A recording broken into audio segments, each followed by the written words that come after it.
and I'm Sebastian from the XP Crew podcast. On today's episode of the Customer XP Crew, we're taking a closer look at artificial intelligence and all the buzz that's been around lately. The latest breakthroughs, challenges, innovation, possibilities, marketing opportunities, and of course, so much more.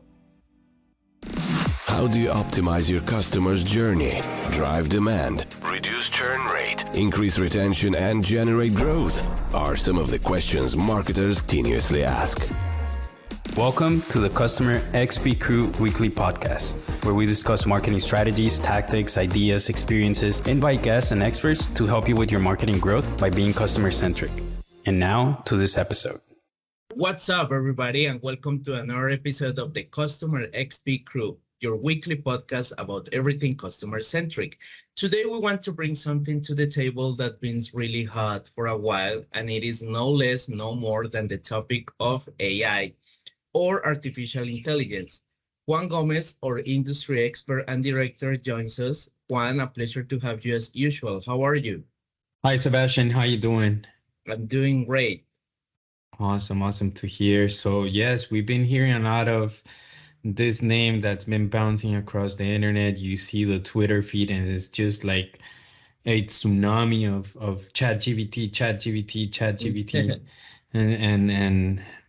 and it's just crazy that this application ChatGPT it's what it's creating. It's such an advancement in chat features and linguistics and how it approaches human conversations. It can even remember things from your conversation, from your thread. So it's not like you ask something and it just throws an answer, and then if you ask again, it will circle back to that question. It's incredible.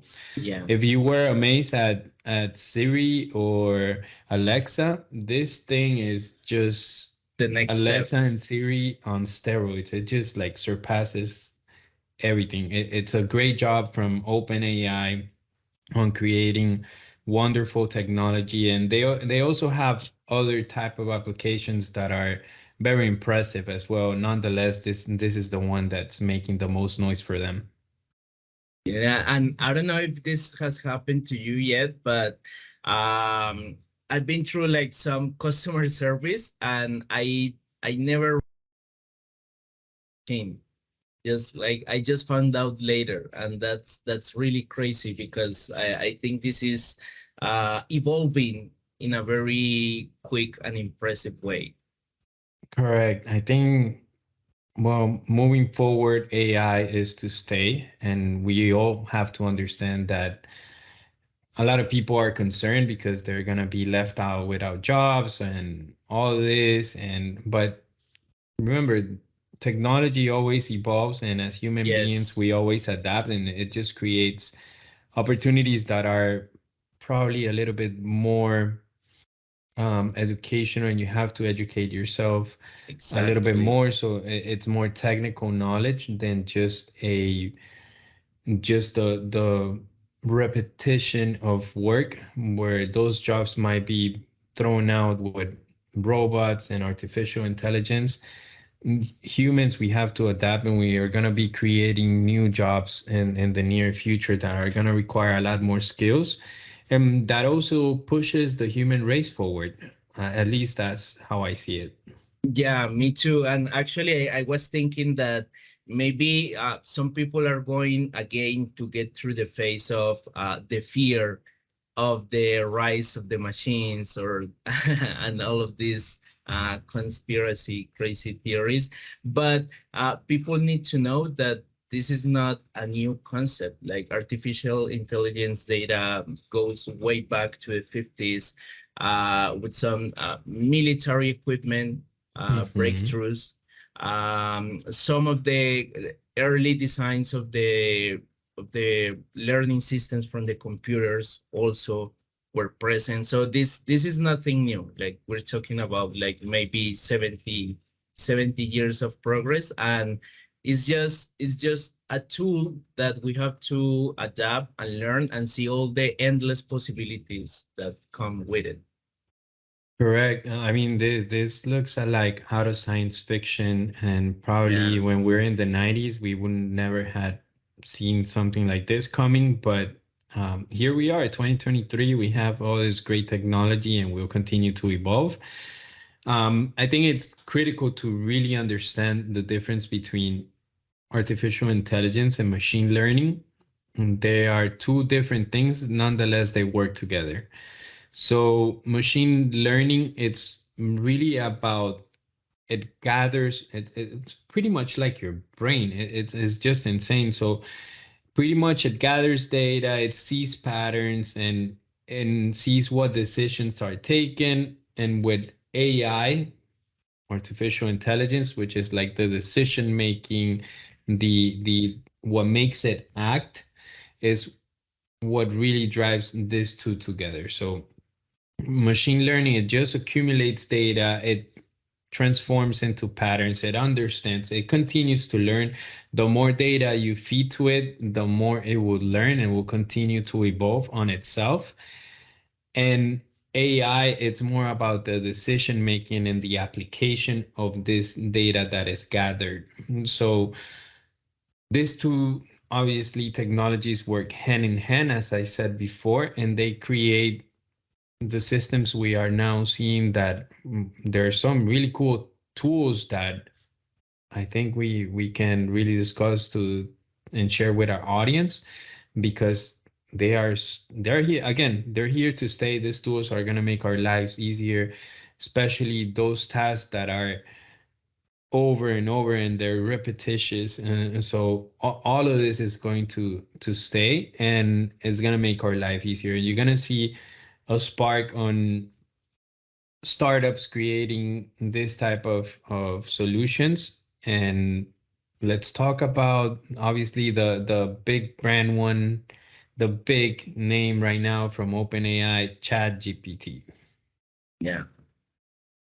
So ChatGPT has evolved, it has some versions already, and what has made it so critical right now, it's understanding of the language. It's just insane. I mean, it can go, like I said in the beginning, it can go back to a conversation, just like if you were speaking to a human being, and bring that up again. It remembers stuff. So it's not like you're talking from zero and you're like, "Hi, how are Yeah. you?" and it starts all over again. This thing will remember you. And And remember preferences, choices, options, what you like the most. It's correct. really impressive. So in terms of using it as a chat, because we've been to websites where you go to this websites to get some type of service, and you start chatting, and you've seen other companies use it, and the solutions, and there's one by Intercom that it's good, but using this OpenAI, with OpenAI's ChatGPT and Intercom, I think if those two fuse together, is just gonna create a ridiculous amount of damage. Meaning, it's gonna really help people, because it's gonna really create a conversation that you don't know if you're really talking to a rep or a human, or the robot. It's like you're talking, it's gonna be insane. And the thing is that it's always gonna be learning. So it's also gonna perfect the way customer service is being Yes, delivered. that's another huge aspect that maybe not everybody are aware of, and is that some time ago, maybe people were resilient to this type of solutions because, of course, it presents flaws, or they are not from perfect. But what most people don't know is that the machine learning algorithms or systems that they have makes this learning and adaptive and evolving process way more faster than it was before. So the technology we are facing now, it's way different than the one that we were facing yesterday. Correct. I think this advancement is just pushes us forward, as a race, as a human race, as a species. and it really creates solutions so that we can continue to thrive and makes our life easier. Nonetheless, let's see who is this for. So ChatGPT, again, it can be used and implemented as for your chats on like this type of service rep online where you host your own messenger there so that it can bounce between a rep and you, and you can have live people communicating. This is obviously, it's gonna speed up the process of getting a response and all that kind of Mm. stuff. It can also help you for a lot of marketers. It can also help us come up with ideas. So, for example, let's say you want to know, we talk a lot about content creation and Hmm. value. So you can go online on this tool and try to tell it like, what topics should I write about that are concerning, and you put whoever your customer base is, let's say doctors, and it will pour out what is the most relevant content for you so that you can create really cool ideas with topics. Like you can put like, can you create 5 topics relevant to doctors, and it will pour out as on the results all this information for you in just a simple typing a few Yeah. words and hitting enter, and you can create really cool ideas from this. So this tool has unprecedented uses, like I said, from creating content ideas to even Customer writing, service. even creating like a little script. I don't recommend like using completely what it pours out as a, if you're doing a blog post, for Yeah. example. At the end of the day, this tool is here to help us, not to do creative jobs for us, because at the end of Yes. the day we are the humans and we need to interact with other humans. But this makes the job easier for copywriters, um, for journalists, and anybody just to review your content, to write something that is useful. At least it spearheads you in the right direction, and it gives you a guide or a structure for you to write about. So ChatGPT, we're gonna continue to discover new ways to use it. So again, from marketing to customer service to really anything that it's being used in communication, it's gonna be a great tool. You use it for anything that really adds value in terms of, again, communication. And there are also other tools from OpenAI that are worth mentioning, like DALI, which Yeah. it's a really cool. I was looking at their website, and it's so cool that you can type also just a description of of an image, and then voila, you, Yeah. it comes to life from a description. So again, they're using all this technology that they've created, to create new tools from ChatGPT, all these linguistic tools, and they're deriving and creating other tools on top of it. So again, you're gonna see many uses for ChatGPT as a base and anything that comes on top of it. Yeah, I know that DALI, for an instance, like you can upload maybe an iconic picture of a painting or a poster, and it will present you like maybe 10 iterations of the original picture inspired by the original, but with some variations, which is really cool.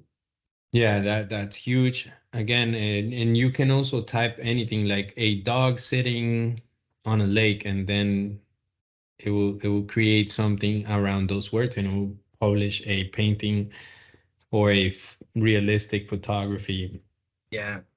I based I on I this. I remember a couple months ago, some people were hesitant or complaining about when these tools like DALI and Midjourney, when they were trying to recreate images that had humans or human shapes, you could easily spot the mistakes, especially in the hands, because, for instance, for a painter or a a drawer.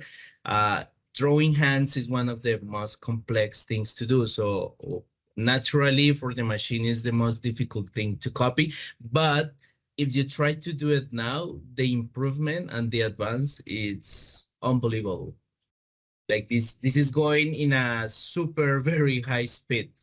That is Yeah, really impressive. yeah, correct. I think illustrators um are seeing worth the while on this tool and maybe how it can help them as well. At least Exactly. for inspiration. I Exactly. mean, Yes. it's great.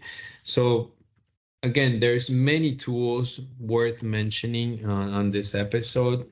We covered two from OpenAI, but there's also other ones that we've seen around. We're also seeing a lot of them in social media where you put a photo and then it creates this Yes. incredible image. I don't know if you used it and posted something, Sebastian. Yeah, Lensa, and it's really crazy because okay, they ask you to upload like maybe 5 to 10 selfies of you, and then they put up like a slideshow with your face on multiple scenarios going from realistic to science fiction. They can portray you as a superhero, as a spaceship navigator. So it's really great, and people that use it maybe 3 months ago and are using it now show the improvements and the changes and the advances, and it's really breathtaking. It's really impressive. Yeah, and seeing it from a marketing perspective, it's a great tool for engagement. So if brands Absolutely. It's a start, gold mine. correct. So if brands start incorporating tools like this to make sure that their customer base engages with them and hopefully it can create some branding or brand ambassadors out of this, it's just gonna help out, obviously, create a lot more cool media and content for people to post and publish, and it just helps spread the word from a marketing perspective. So tools like this are here to come, and I think brands should look into creating either partnerships or buy these tools and implement it some type of way in order to create content, user generated content by using these tools that they make available to their customer base. And as we mentioned in another episode, this is going to be the year of digital experiences. Like really, people are craving for this type of things. Whereas it's a movie campaign, a video game campaign, a large on a brand, a sensorial experience. Now they are doing a lot of stuff with the VR headsets also. Mhm. So these technologies are out there, and I believe that brands, especially big brands that can afford it, should invest in these technologies and start playing around, testing it, doing some campaigns so they can see what they can do, and people also get to see what they can do. Yeah. One of the other tools I ran by, and it really caught my eye. It's something that you probably seen in the movies or series, especially crime investigation series. Uh-huh. Like you see this photograph and then like it say, I don't know, CSI or something like this, the of investigation and crime drama kind of thrillers.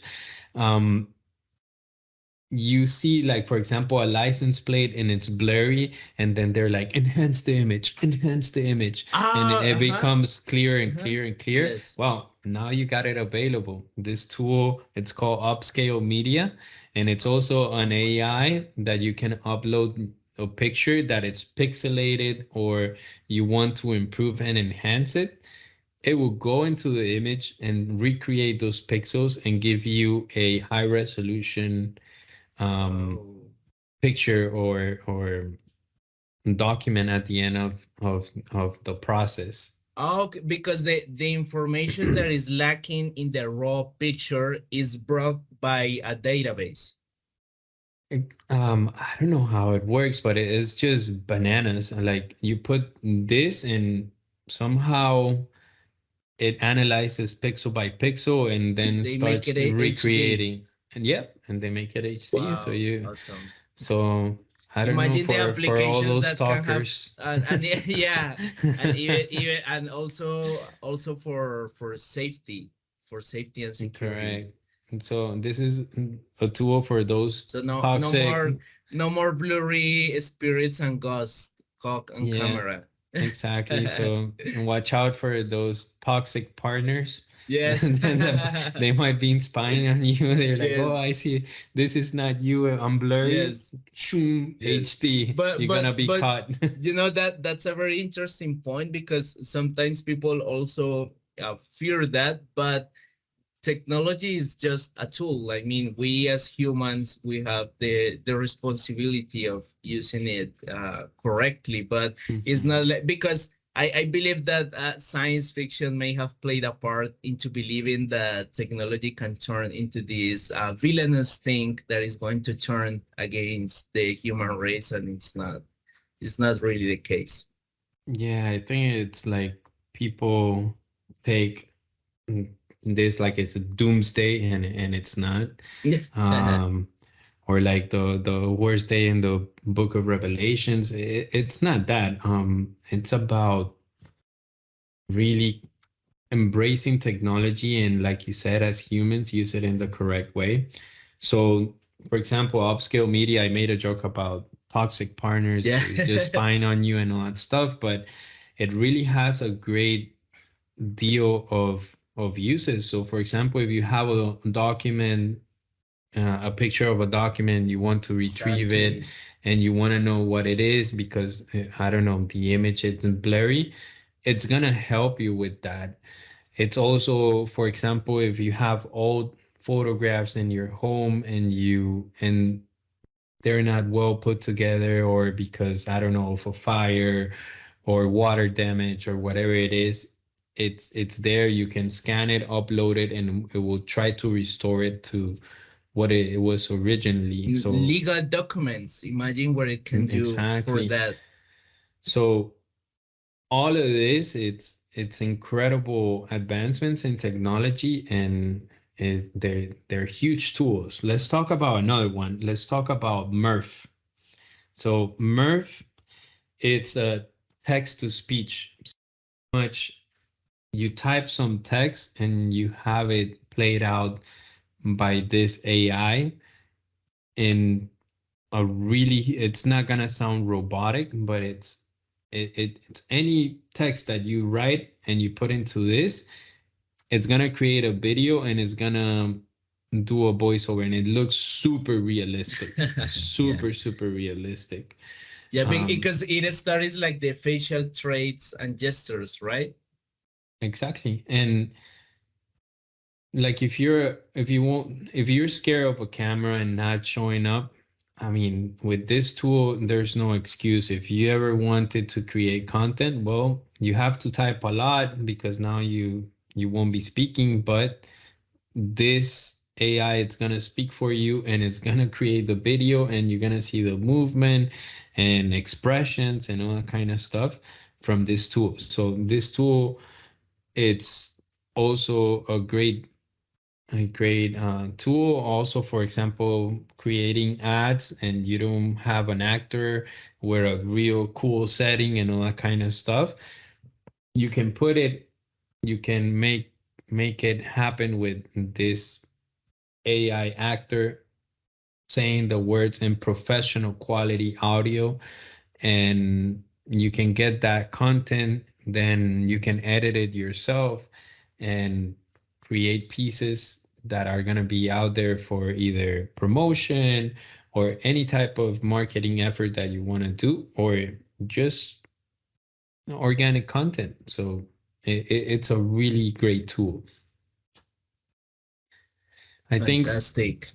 another great tool that I ran by is Fireflies, and it's a meeting assistant. And this, for me, it's crucial. I have yet to try it and use it a lot more, but this tool, what it does, that it helps you really create notes while you're in the meeting. So it joins as a person like you Oh, here.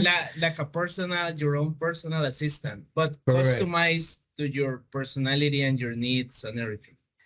Yeah, but it joins the meeting like if it was a person, and Oh my God. it starts transcribing all the conversation. It takes notes, it highlights things for you. It uses NLP, Wow. neuro linguistic programming, to really identify key things. So it's amazing. It's an amazing tool to use. Uh, there's some free trials there. I think people should jump on it, especially if you're a big executive Yes. with a lot of meetings. Trust me, there's no transcription better than this, because this assistant, it's better than your, I don't know, $60,000 assistant, because it's Yes. gonna really grab all the information in that sense. Obviously, your executive assistant, I'm not gonna say she's gonna be without a job, but this tool is also No, gonna help her it's a huge help. create the agenda for you, or really grasp the important points, and it's gonna make her more effective. Again, I don't see technology as jeopardizing anybody's job. It's here to actually enhance it. So this meeting assistant, it's really cool. And I want to talk last about another of a big um, technology advancement, also from OpenAI, which is called Whisper. All right. Have you heard Whisper. about it? Yeah. And I know that Whisper is really what is really cool about, because I like that topic, is that it can imitate accents. Yeah, it's crazy, huh? Yeah, that's really really awesome. And I think that that's an aspect that maybe even it's just for aesthetic, it's going to be a huge deal for people that are going to like it, because it will create that sense of familiarity with people. So I think that's huge. Yeah, and what's really incredible about Whisper is that it also does translations. So any text or language to English, and it brings it to English, and the correct syntax, it identifies stuff, it puts it in the right place. And I don't know, this OpenAI, I mean, I have to bow down for them. They're creating Yes. amazing tools Awesome. that are gonna be really changing. I mean, they're gonna Yes. be changing the world for sure, but they're gonna Yes. be of huge implementation in society for I years to I come. agree. I agree. These people are shaping the world of tomorrow. Correct. They're gonna be shaping our world. They're gonna be revolutionizing it, and um, just helping us, because Yeah. the idea of this is make humanity a lot stronger, easier. So imagine going anywhere and you talk, and it really translates correctly, because we've seen some Google translations Yes. where we say something They're and it's very like, funny. oh, yeah, Yes. exactly. And you're like, oh, okay, you shouldn't say that. Yes. It happened to me, for example, with a Brazilian guy when I was learning Portuguese. I didn't Uh-huh. know how to say bus, Uh-huh. and where I'm from Colombia, we called the small buses busetas, Okay. and for in Portuguese, when I had this translation, um, it used the same word buseta, and for Portuguese, buceta is the female organ. So Oh my God. you Yes. could you could Yes. you could imagine what Yes. was the guy Like, was like, yeah, like, what? hurry, hurry, I need to catch my buseta. Yeah. Yes. So again, it was just hilarious, but stuff like that happens like every time. And with better tools, with better comprehension tools that really help us translate and create, like break that barrier, that language barrier, it's also going to really make the human race come together closer. Again, it's our responsibility as humans to use it correctly. Yes. And And I really want to emphasize again how people need to stop looking at it like, oh no, it's going to take our jobs or not. You have to think bigger. You have to think bigger of yourself, or because we as humans, we are here to do great things. So we need to see technology as just a means to get these maybe more mechanical things out of the way, but not Mhm. because it's going to take your job, but because you can do something else, something Correct. that maybe lightens your spirit, or that it makes your spirit feels more elevated in a way. And Yeah. because the society itself is going to create and generate those spaces and those new jobs. And what's more important is gonna push you, like you said, to do better. Yes, But stepping out from this mechanical and jobs that require just repetition, it's also going to make you more money. So yes, just yes, actually thank technology for replacing you, because yes, sometimes as humans, just from a behavior, we get comfortable and we tend to stay there. yes, So by this technology coming into our lives and really starting to revolutionize some some of the jobs and all that kind of stuff, it's gonna make people really look out for themselves and get them in an uncomfortable position to learn to be better, and they can land then a better job because now they can exactly. use this skills that probably you didn't even know you had, and you can be using it for something more meaningful than doing this over and over and over again. Yeah, and we as as creatives, if we ever feel threatened by these technologies, then maybe we need to step up our game, right? If you fear that a machine or a technology can do your job better, then you need to improve and step up your game, because no machine, as good as it is, can imitate the sheer force of creativity that belongs to the human nature. So that could never be replicated. So it's just for you to use, to inspire, to stimulate your imagination, to see all the things that you can do. How can this make your life easier? I mean, those words that you just said, they just hit the nail on the head. I mean, there's no better way to put it than what you said. AI can never replace creativity. It can Yes, only enhance it. So use it as an inspiration tool and not something that you feel it jeopardizes your job. exactly. Yeah. Well, I think that that's a wrap for today. Yes. And please make sure to follow us, hit subscribe, share this if you feel this content is of value. And we're here to see you on our next episode. Yes, thank you so much, Juan, and thanks to all of our audience. See you next week for the next episode of the Customer XP Crew. Bye, guys.